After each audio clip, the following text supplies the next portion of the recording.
அரபு கண்ட்ரீஸ் நாங்க எப்பயுமே டிஃபெண்ட் பண்ணி கொண்டிருக்க மாட்டோம் என்கிற ஒரு நிலையை எடுத்திருக்கிறாங்க. அதற்காக அவங்க ஈரானோட பெரிய அளவில் சண்டை பிடிக்க முடியுமா என்கிற கேள்விகளும் இருக்கிறது.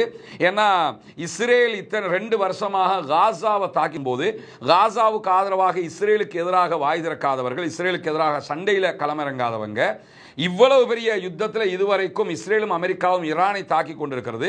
ஈரானுக்கு எதிராக தாக்குதல் நடத்துவது குற்றம், நீங்க தாக்குதலை நிறுத்தணும் என்று சொல்லி அந்த தாக்குதலை கண்டிக்காதவர்கள், இஸ்ரேலை கண்டிக்காதவர்கள் இப்பொழுது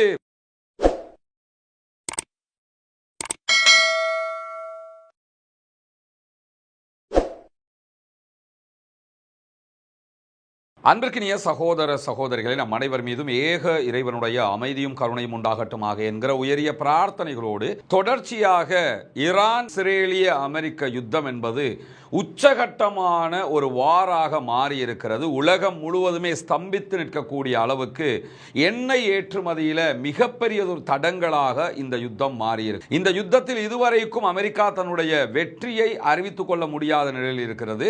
அமெரிக்காவுடைய அதிபர் டொனால்ட் ட்ரம்ப் நினைச்ச நேரமெல்லாம் நான் ஜெயிச்சிட்டேன்னு சொல்லி அந்த கப்பை தூக்கிட்டோம்னு சொல்லி ஓடிக்கிட்டு இருக்கிறாரே தவிர உண்மையாகவே அவர்களால் இந்த யுத்தத்தில் இதுவரைக்கும் வெல்ல முடியாத ஒரு சூழல் இருக்கிறது.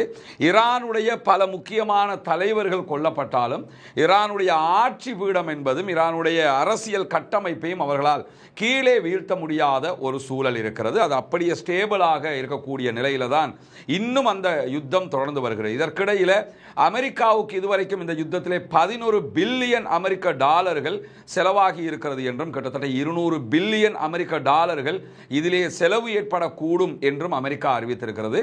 இந்த செலவுகள் எல்லாமே அமெரிக்கா வாங்குற அடியும் அமெரிக்கா ஈரானுக்கு கூடிய அடிகளில் வரக்கூடிய செலவுகள் மாத்திரம்தான். இதை தாண்டி இந்த யுத்தத்தில் ஈரானுக்கு